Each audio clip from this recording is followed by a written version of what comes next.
Capable, something all police officers do at some point in time is stop vehicles.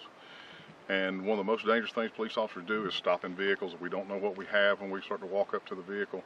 Can we use a target system to simulate something like that to train officers how to react on a traffic stop if something bad happens? Absolutely. So what we can do is we can just set up the targets. Look, we've got 3 barrels right here. So if we put a target behind it, then let's say that I'm the driver and you're the officer, and so I open the door and I come out and around with a gun.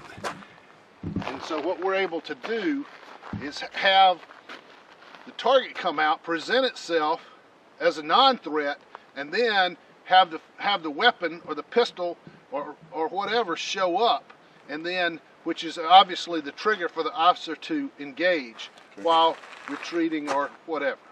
All right, let's try it.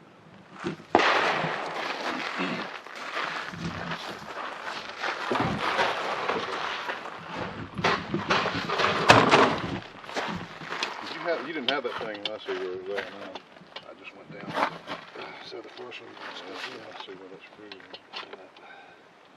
Yeah, somewhere right in there.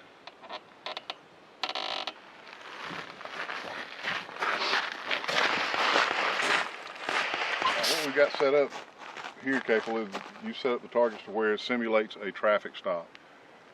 And the way it'll work is the officer will be coming out of a patrol car. This will simulate the front of the bumper of the patrol car. The 3 barrels there represent the back of the suspect vehicle. As he approaches, he can give him verbal commands, whatever their operating procedure is for their department. And then if he sees a threat, he will engage. But what the problem with most officers, because all they've done on the static ranges is stand flat-footed and engage targets, we don't want him to stay static and shoot at that target. The goal is to try to get him to move.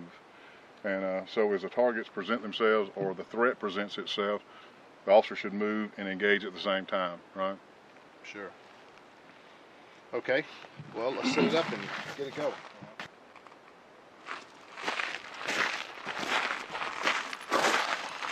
So let me see your hand. Let me see your hand.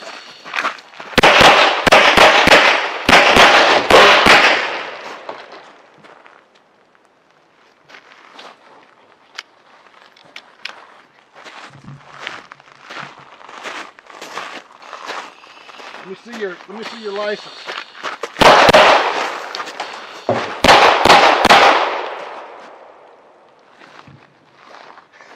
I really like that drill, man.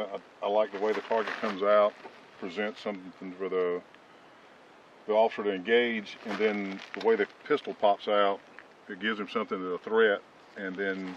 Well, sure. I mean, I knew it was coming, and it still surprised me. So I was the same way, and you engage it, and we're teaching the officer to shoot and move at the same time. And then from looking at the stuff we've already done today, we've shot, I think, 3 or 4 different scenarios. And with this target system, the way it's modular, me as an instructor, I think I could take myself and maybe 3 or 4 others and set up several different stages. Absolutely. In fact, they can all be in the same bay, and if you have different squads, then you could take turns running through. So on the scenario over here on the left, you could have the officers go through that, and then immediately on the right, they could shoot this scenario, and then you get it all clear, and you come down range, and you pace your targets, and you look at the scoring, and then you cycle through. So it gives you the ability to really run a large number of officers through the training very quickly. And then we can set them up in a line like we had first thing this morning. And in my thinking, from what I've done in the past, I can do the qualification that morning, and then let the guys go to lunch. And then we come back, and when they come back from lunch, I've got up 3 or 4 different stages, 3 or 4 different scenarios to run them through to do actual training, not just qualification. That's right. Absolutely. It's a neat system.